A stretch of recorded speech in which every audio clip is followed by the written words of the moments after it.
Hello everyone, welcome to the History Valley YouTube channel with your host Jacob Berman. So we'll be discussing a little bit of the Apocryphon of Jeremiah and the Roman annexation of Judea. So, I figured I'd just do a late night stream. Kind of don't feel like doing anything else, so I just want to see who's gonna come on. So about 32 seconds into the stream, and we have one viewer. Let's see if we can get any more before I get into this. Meantime, I'm going to work on this thumbnail real quick while we're waiting.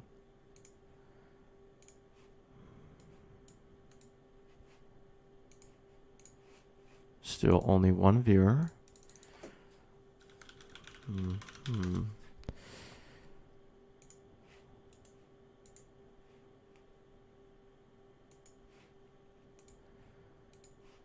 There we go. I think that's going to look just fine.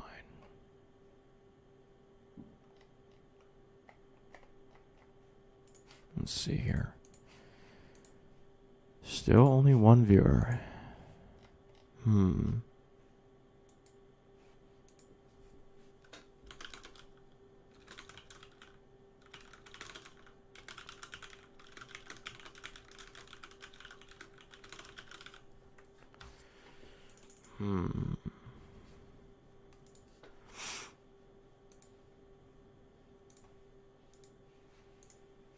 Let's see how many people are watching now. Still one.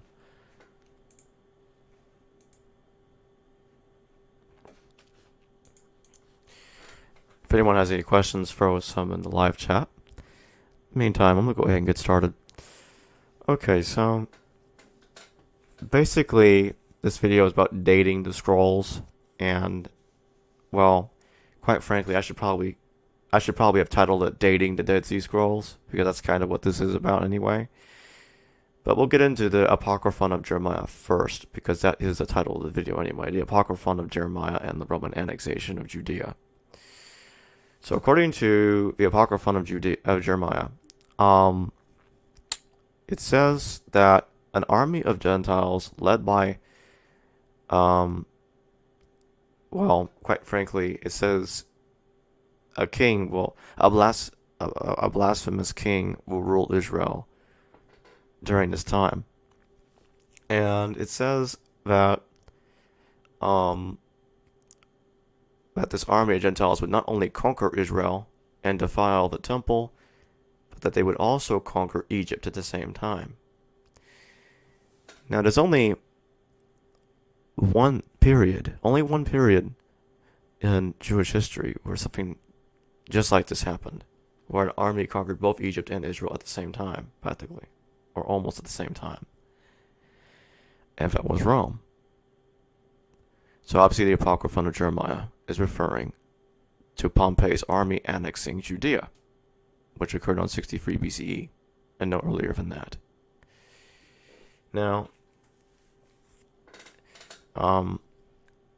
this of course would nullify any first century dating for the Apocryphon of Jeremiah, because there's a lot of other people out there that want to put all of this in the first century CE, as I've discussed before many times.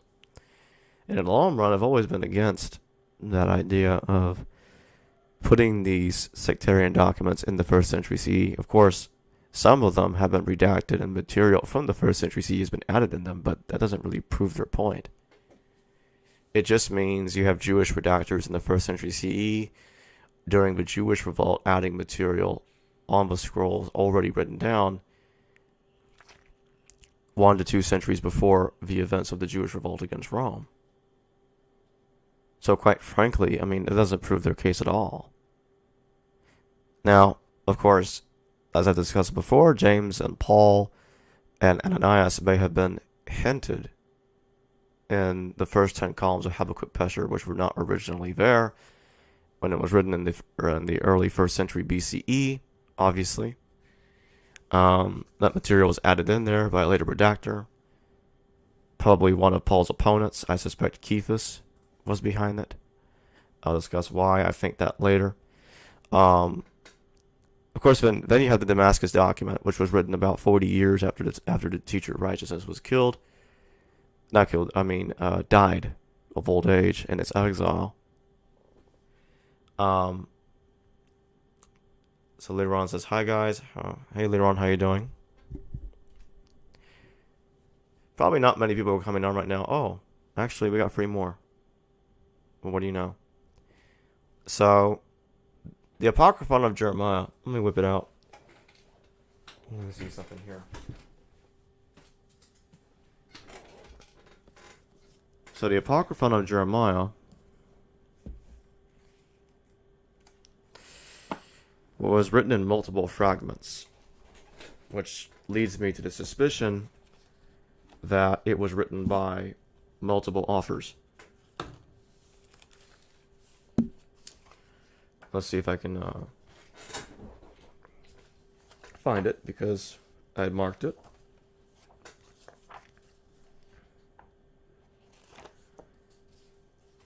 Okay, I'm almost there. Oh, here it is. Here it is. I found it. That was quick. It says here in 4Q 389, fragment 8, column 2, verse 6 to 11. So that's what we're going to be reading here. "And there shall be a sign for them that they have finished their iniquity, for I have abandoned the land because they acted haughtily toward me. And because they did not recognize that I have rejected them, and they will turn away and do evil, the evil is greater than before. They shall break the covenant which I made with Abraham and Isaac and Jacob. In those days a king shall rise up for the Gentiles, a blasphemer, and he shall commit evil. And in his days I shall remove Israel from being a people. In his days I shall shatter the kingdom of Egypt, and I shall cut off Israel, and hand her over to the sword." So it's quite clear there that for anyone that's very familiar with 1st century BCE events, that this has to be referring to nothing else except the Romans. The Romans are the ones obviously being mentioned in this text, because that's the ones that did this. There's just no way around it. So that means I would put Jeremiah Apocryphon, or at least that block of the text, no later than 63 BCE. But it was written in other fragments as well, like 4Q 390 fragment 1, which talks about Aaron, a period of 70 years, and the law, the Sabbath, and whatever. That kind of business. Then there's 4Q 387, of course, 4Q 385a. So Jeremiah Apocryphon was definitely written in multiple fragments, which I suspect is due to multi-authorship. So at this time, I would suspect that this has to be referring to the Romans. Of course, I'm still looking into this, but this proves at the very least that Jeremiah Apocryphon cannot be dated later than 63 BCE because of this. So, and it looks like the context that it's providing here, it looks like it is referring to the Romans.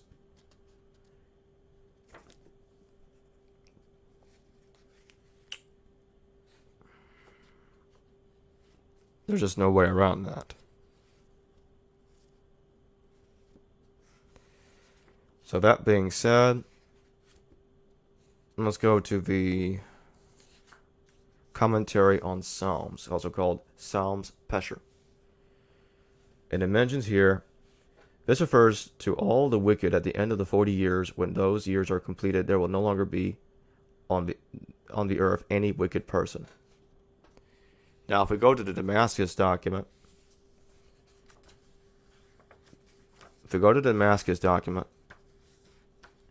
this is what it says. Now, from the day the beloved teacher passed away to the destruction of all the warriors who went back to the man of the lie, will be about 40 years. See how it's expressing the same 40 years? Now let's go back to Jeremiah Apocryphon. I'm going to prove a point, because it also mentions those very same 40 years.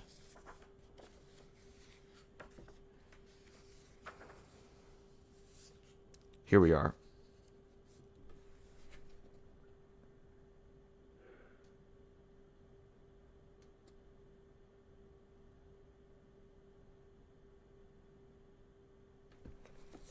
So remember I read that an army of Gentiles conquered Israel and Egypt. Now let's read 4Q 385A fragments 1A to B, column 2, verses 1 to 7. And I raised up his enemy, and I turned aside when he sought my face, and he did not exalt himself above me. And his days were completed, and Solomon sat. And I delivered the life of his enemies into his hands, and I took an offering from his hand. So that's actually at the end of the text. Let's go backwards to 4Q 389, fragment 2, and it says, "You have sought me. I shall raise up your heads when I bring you out from the land of Egypt, to them and that which repaid me. For I carried them as a man carries his son until they came to Kadesh Barnea, and I spoke to them upon them, and I swore by, and their sons I brought to the land, and I walked with them in 40 years, and it came to pass." Now 4Q 388A, fragment 2, verses 1 to 4, actually 1 to 5, excuse me, it mentions the same 40 years again. "To them in curtains of goat hair 40 years, and they turned after them." So as I said before, if some of the text sounds like it's missing words or it sounds like incomplete sentences, it is because there are broken lines. Now, based on what I've seen so far, I would easily say the author of 4Q 388A and 4Q 389 fragments, both of them referred to as fragment 2 in the respective catalogs.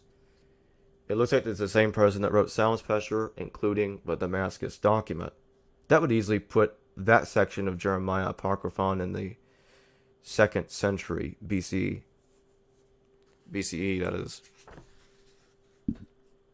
I just don't see any other way of looking at that. So we're already showing here that Jeremiah Apocryphon, if it's not entirely written in the 2nd century BCE, it has more than one author. And given the numerous fragments here, it's probably more than 2 authors. And so far, it looks like Jeremiah Apocryphon has the majority of authors on it, meaning it's the most multi-author text of the scrolls that I've seen so far.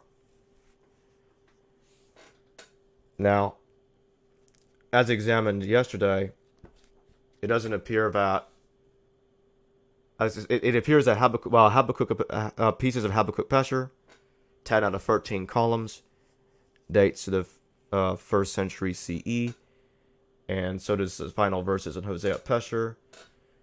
There's also a lament for Zion, which lamented the destruction of the Second Temple. That's AD 70, very clearly. I'll discuss that later. The rest of the text appears to be definitely 2nd century BCE and 1st century BCE. There's no way around that.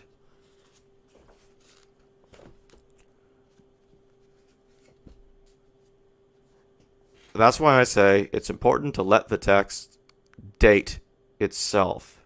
You look at the chronologies it provides you, the reader, like the 40 years, the mentions of the fact that there was an army of Gentiles that conquered Egypt and Israel at the same time. Let instances like that, let the 390 years after Nebuchadnezzar, let all that stuff tell you when the teacher lived and when these texts were written.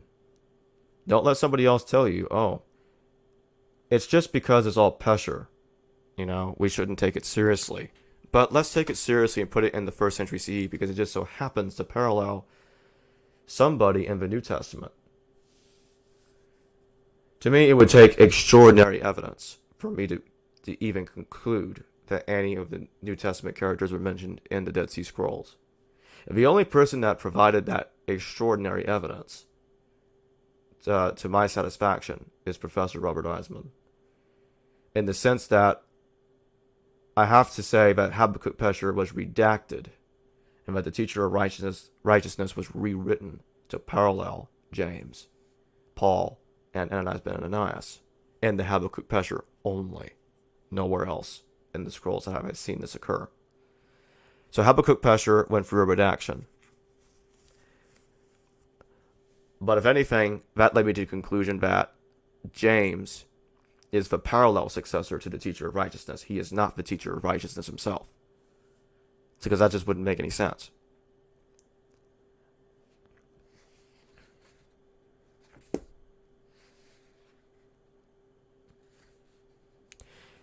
Here's another text.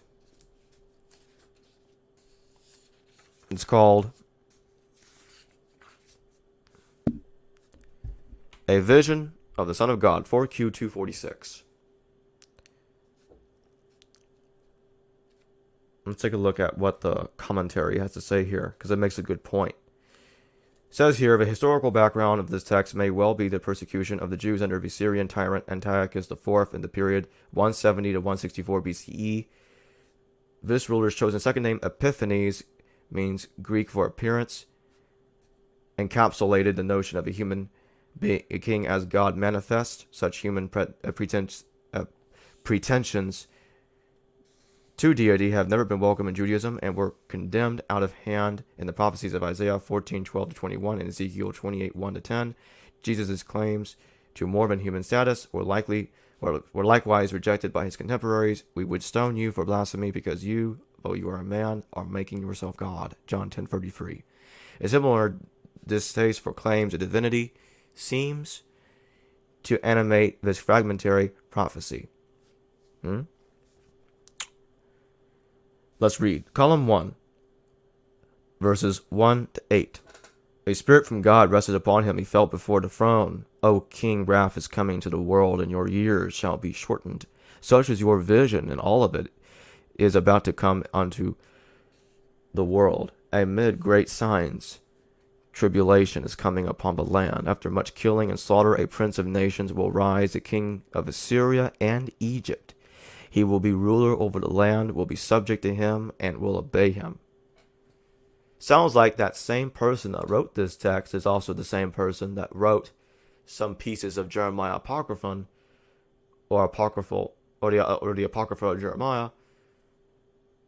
The Apocalypse of Jeremiah. That was describing something very similar. Someone that would conquer Egypt and Israel. Remember, Rome conquered Assyria and Egypt. Assyria, here's the thing. The Seleucid kingdom, Seleucia, is located where Assyria was at that time. So, this sounds very, very similar to the Apocryphon of Jeremiah, as we've examined earlier. That would put a vision of the Son of God, once again, just like with Apocryphon of Jeremiah, no later than 63 BCE.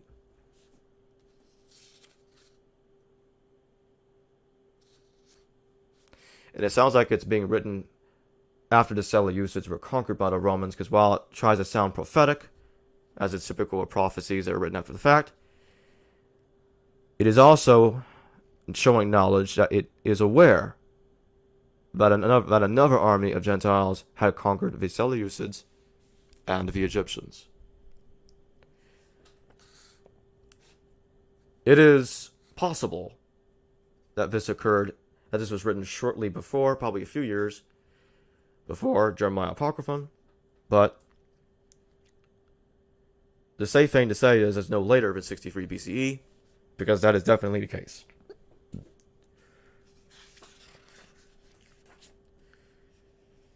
Any of you have any questions for me about this text and the dating so far? If any of you have any problems with it, let me know. I'll do the very best I can to respond with hopefully a satisfactory answer.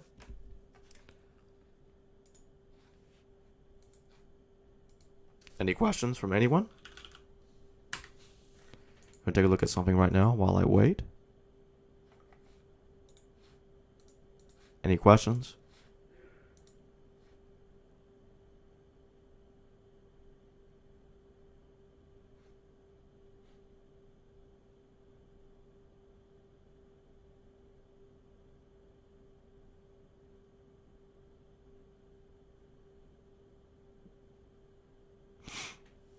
Looks like I have no questions.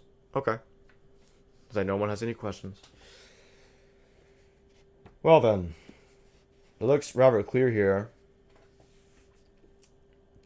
And quite a bit of these scrolls do date to the time periods that the consensus is saying they date.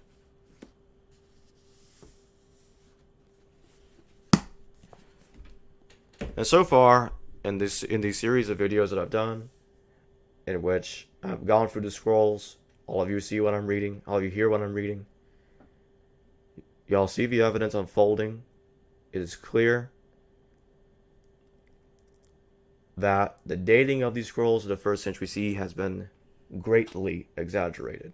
That is the evidence, the alleged evidence, that they date to the 1st century CE.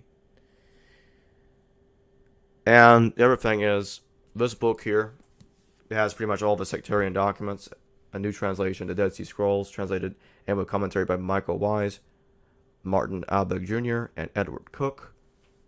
And I bought it for next to nothing, just on Amazon. And from it, I know what I need to know about these scrolls. Primarily, I prefer to read this material over someone else's opinion on them. Unless that person's opinion is well grounded and isn't taking the scrolls out of context, which, by the way, I don't see that coming from someone very often. Most of the crap I've heard takes the scrolls greatly out of context. One example is Barbara Fearing. Barbara Fearing thinks that the wicked priest was Jesus, and that the teacher of righteousness was John the Baptist.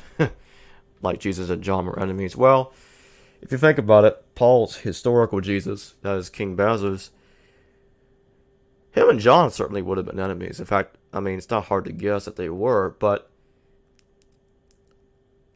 if you want to go with the original Jesus, the Messianic Jesus, the brother of James the Just, and they were the sons of Judas the Galilean, it doesn't make a whole lot of sense that that particular Jesus was the enemy of John the Baptist, which is something that Barbara Fearing was leaning towards, that the Messianic Jesus and the Messianic John were enemies, which makes just zero sense to me.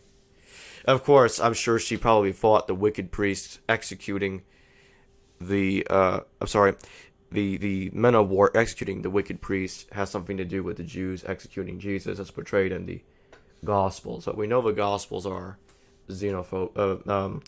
The Gospels are anti-Semite. Obviously, I mean, just like a look at John calling the Israelites the sons of the devil. And that's the problem with someone that selectively chooses which parts of the Gospels are true and which parts of them are not. It's more like none of it is. And yeah, Jesus being crucified by Pilate, sure, but does that really make the Pilate crucifixion in the Gospels reliable? No. Pilate crucifixion in the Gospels is mythical.